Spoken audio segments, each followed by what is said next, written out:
Awesome. All right. Well, thank you all for coming to this workshop. This second workshop, we're going to talk about market research, really understanding the needs and validating your assumptions, right? So this is very, very crucial to, especially when you just come up with an idea and move on to the next step. And so, for example, here's just like a quick meme. So talk to customers. What do customers have to do with the product eventually? We eventually want them to buy. Yeah, this is like kind of the concept that we're trying to establish here. Like we have to make sure that customers really need what we want to build. Right? So first of all, we're gonna go over why and what is market research important. And the second thing, we're going to talk about how to do market research. And there are two different types of market research that we'll go over. And first of all, what do you guys think is market research? You can just unmute and say anything. What exactly is market research? Understanding your market and the segments involved. Mm-hmm. Mm-hmm. Yeah. Yeah. Any other ideas? Okay. That's it. Is that like trying to find the needs of the customer? Mm-hmm. Yeah, exactly. Yeah. So you mentioned understanding the market, target market, and also understanding the needs of customers, right? That's exactly what market research is. And so it's about learning about your customer, and specifically what you guys mentioned, right? And so in the entire process here, we mentioned during the ideation workshop, we talked about observed problems, and you start brainstorming about like who actually have these problems and who are suffering from these problems, and who what are like the things that they care about the most, right? And then you have to validate these assumptions through market research. And then after you validate it, right, you'll go on to like product development and user testing. But it's kind of like a feedback loop where while you're doing the product development, you still need to talk to users and you still need to understand your customer. So market research is very, very crucial to any stage for startup. And if you look at the Lean Canva that we showed, the main thing that market research can tackle is, for example, the problem. What's the problem? What's the pain point? Unique value proposition, which is like what value does your product bring to the customers, right? And the last thing is the customer segments, like who exactly are customers? Like it's not everyone, right? It's like you start with something smaller, and that's like what we were talking about in a bit. So why do these guys think market research is important? Like why not just start building right away? Right? I have an idea, I build it. Any ideas? So that you can better meet the needs of your market. Mm-hmm. I mean, if you understand them, then you can, tailor make the product for them, the Mm-hmm. prototype. Mm-hmm. Mm-hmm. Yep, that's right. Yeah, I think Paul mentioned this, and this is one of Paul's favorite quotes, is to like, you want to build it according to what your user wants, because you don't want to be building your product in a vacuum. Yeah. Exactly. Like making sure that what you're building is exactly what user wants, right? And so that's exactly what's mentioned here. The thing is,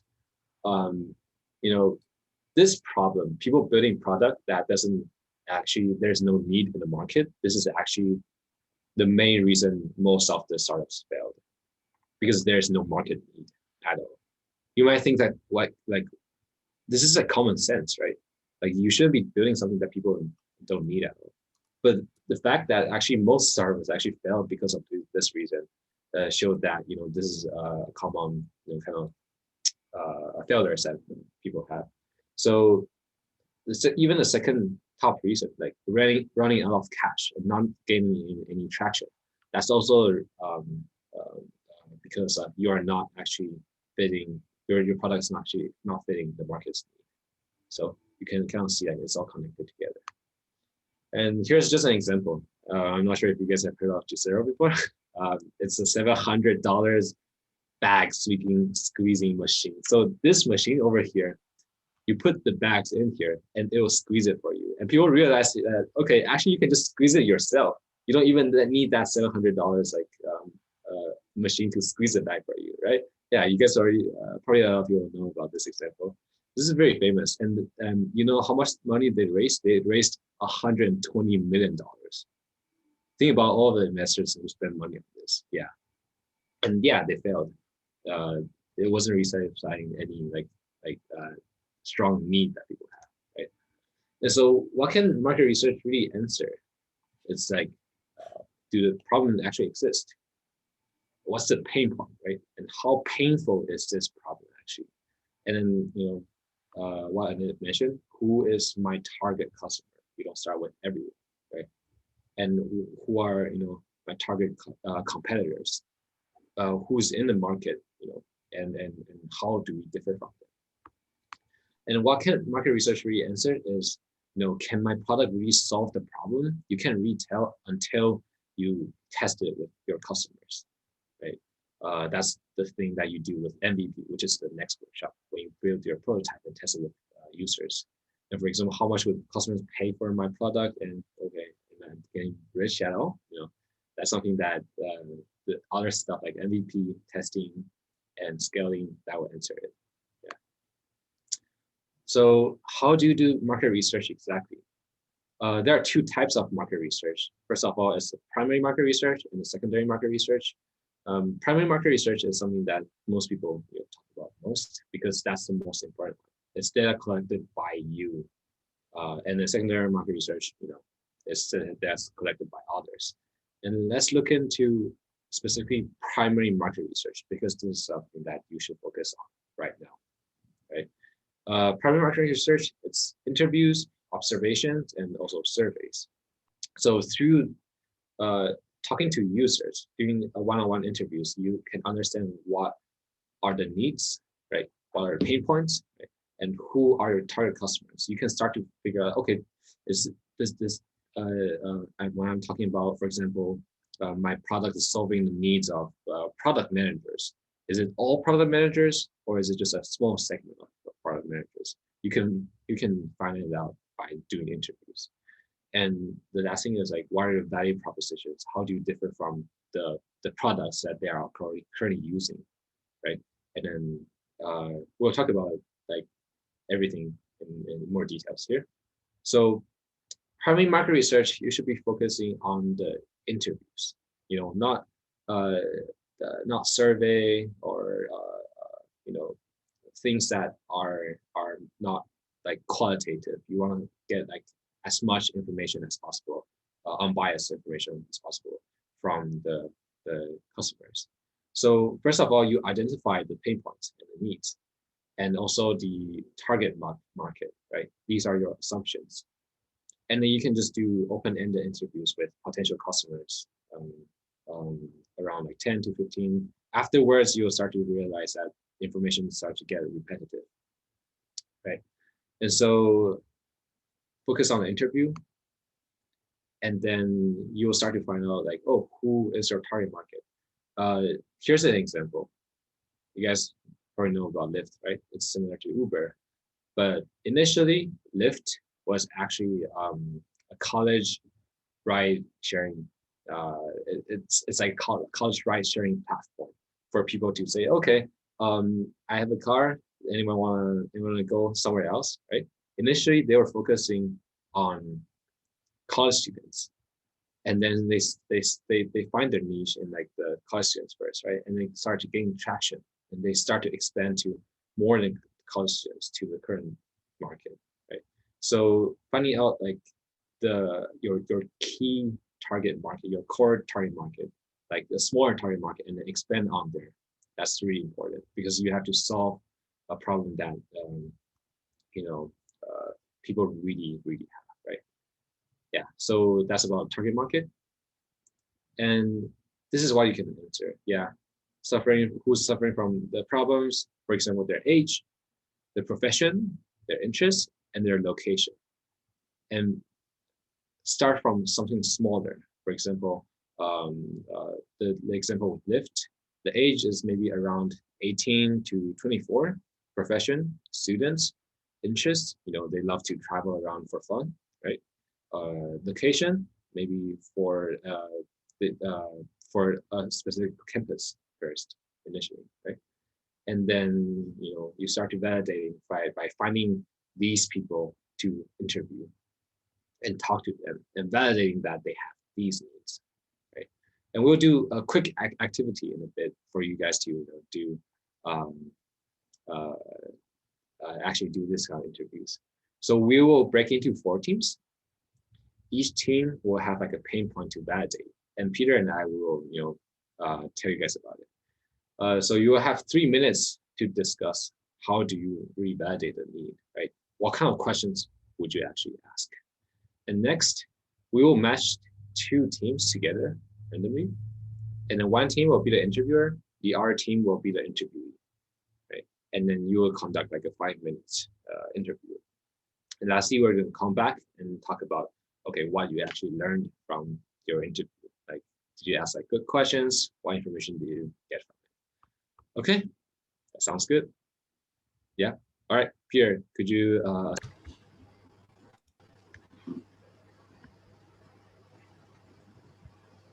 Johnny, I think you're muted. Okay. So hopefully that session was fun. Now it's time for you guys to share a little bit about what you learned from the interview. Yeah. So how about let's go from the interviewer side. Anyone want to volunteer? What questions did you ask, and what did you learn?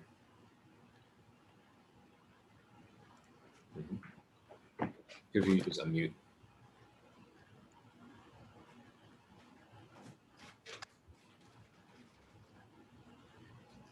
Wait, are we starting?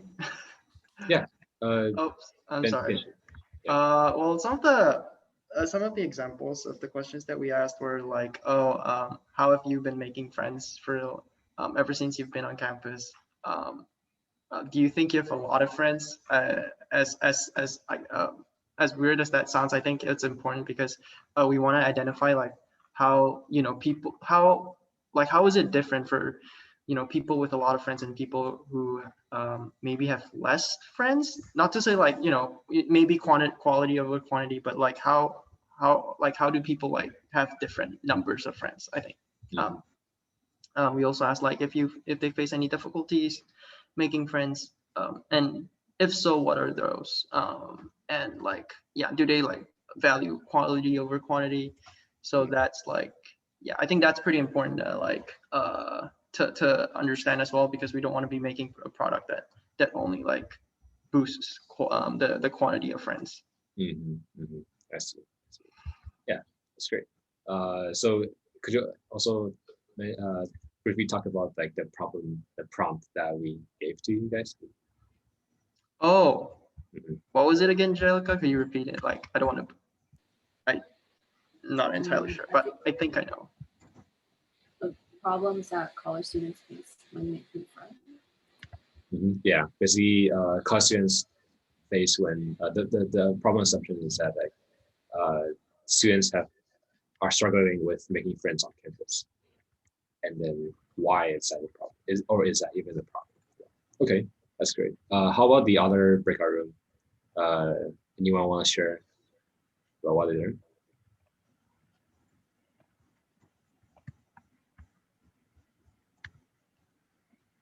No one? The other room is who was it in the other room?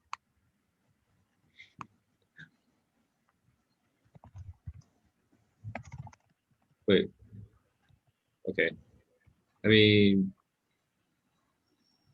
or how about the people who were interviewed? Like, what kind of good questions do you think that you asked? So Ava and I got interviewed in the other breakout room, and we were asked about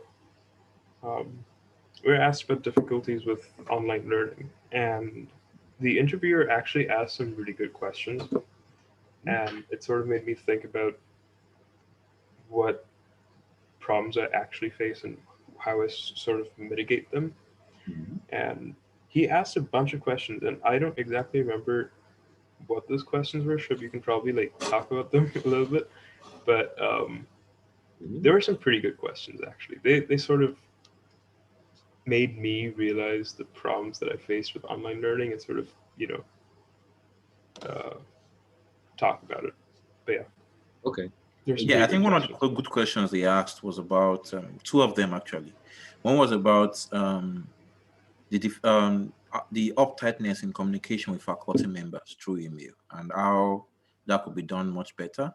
And then there was another one around how to help students stay less distracted when learning is going on. So those were like two good questions I think they asked around online learning. Let's see. Yeah. That's good. So very open-ended questions for a need to think. Okay. All right. Awesome. So I guess through this exercise, you can start to see that like these kind of interviews, it shouldn't be asking about your product. You see, like we didn't even propose a product here, right? It should be talking about the customer, the interviewee, right? What are their pain points? What are the struggles that they're facing? So nothing about your product at all, right? Okay, so let's move on. So after you identify the problem and also your target customer, this time we told you, all right, the assumption is that students, right? That's the target customers, the college students specifically, right? Now after you identify your customer segment and also the problem, the pain points, you can find out what's the value proposition of your product. Like for example, you find out that okay, this is a pain point that people have, and my product is solving this problem, right? Really well, and then that would be your value proposition, the value that your product gives to the customer, right? And so, for example, here, Uber, they focus on, for example, how easy it is and cashless, So that's like their big value proposition. And the other one example here is Unbounce. They do A/B testing for landing page, yeah. And then so they made it clear that what's their value proposition that they're giving out there. A/B testing without any IT overhead, so reducing the amount of people needed to work on the testing. Yeah, so that's basically the key thing about market research, that you should be doing a lot of user interviews, and understanding the customer's need, right? There's another type of market research called secondary market research, and you collect different information from here. So for example, who are your customers? Who are your competitors? How big is the market, and how fast is the market growing? And for these information, these are the studies and research that are done by like foundations, government entities, and information that requires a lot of work to collect, and more quantitative instead of qualitative. And so the thing that that would be the most useful for you guys is finding out who are the competitors, right? And the good thing, oftentimes, you come up with an idea and you are solving this problem, right? You'll find out that a bunch of other people have the same idea already. That's most likely that's going to be the case, right? For example, Facebook here. When Facebook started social media, as a social media, there were already like MySpace and all the other super big social media existing. And now all of them are dead and just Facebook, right? And so the good thing about having competitors is that it validates the need for the product. That means there's a problem, there's a need in the market, right? And the other thing is you can also learn from their mistakes and weakness. But you might be thinking, so how do I actually compete with all these people, right? So here, this is really important. You have to focus on what you do well and what your competitors are overlooking, your very unique value proposition. So for example, how did Facebook beat all of those social medias that already had like millions of users? They found out that what their key value proposition is that people on social media, they want to have the true identity. Before that, all the social medias, you're creating like fake, not fake account, but accounts that aren't really showing you yourself and your name, your real name, your real information. But Facebook figured out that that's like what we should focus on, right? So that's why they were able to beat most of the other competitors. That's like what they said about their value proposition. And yeah, same for Google. Google wasn't the first search engine actually. They were before that. There were only all the other search engines that would exist, but Google was able to figure out, okay, what's the better way to do search online, the better way to show the relevant information online, right? And then so that's the unique value proposition. They figure out that they can do that kind of search online like way more efficient than all the other competitors, right? So like we mentioned here, all of these ideas, it's really cheap. It's so without actually execution, you can't really say, okay, yeah, oh, I thought of that idea before, I could have done that before, but it's all about like execution. Yeah, so there isn't really anything about you start earlier on, or if there's someone else that's already in the market, and then there's no reason why you can't beat them. Right? Okay. So the other thing is through secondary market research, you can also understand your total addressable market. So what you guys will hear about TAM like really often in the future. What the TAM exactly is the total market that your company, your product is tackling. So how do you calculate that? It's really simple. You just have to know the number of customers, multiply that by the price, and that's your TAM. All right, it's not necessarily that simple, because if there's anything wrong with the customers, if there's anything wrong with the number of the pricing, then your number is completely off, right? So over here, this is something that you will figure out in the future, which is the pricing of your product. It has to be tested by you after you launch your MVP. So, but you can kind of understand the total market, the size of the problem through the secondary market research by understanding, okay, how many people are actually facing this problem. For example, you can find information, a lot of information from the US Bureau of Labor Statistics. You can find how many workers. This is an example of what we did for Abora. We found there are 8 million remote workers in the US, specifically our target customers, which are startups, marketing teams, sales teams, and product management teams. And we multiplied that by the pricing, the annual average that we have here. Well, this is an example. So the pricing wasn't really tested, but in the future, when you are calculating TAM and we are doing investor pitch, this is just the way people do it, a bottom-up approach. Yeah. Okay. So in summary, this is we talked about not talking to customers, not talking, realizing like what your assumptions are. That's like the most common startup failures, right? And we also talked about what primary and secondary market research are.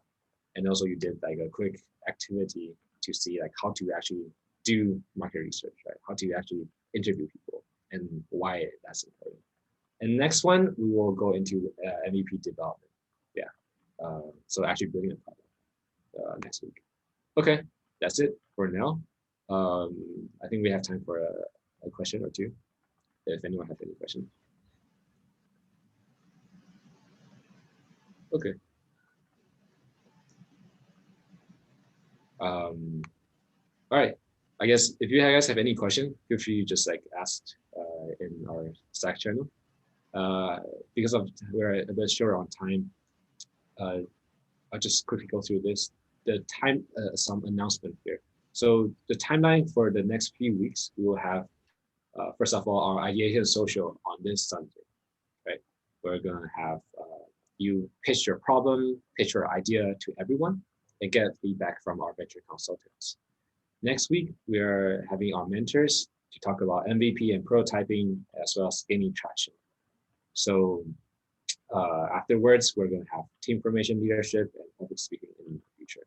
So most important thing, the next steps, is that please answer this question on our Facebook group. We'll post this question on in the Facebook group in a bit. What problem space are you most passionate about, solving?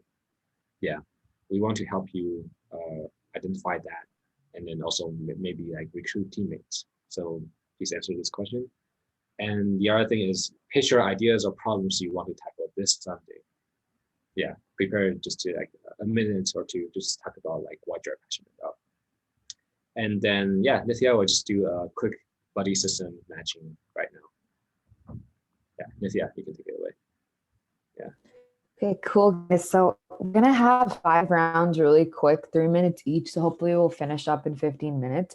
So basically we have around 9, I think, old members, and then I think 5 new members. So what we're gonna do is we're gonna put 2 old members in each break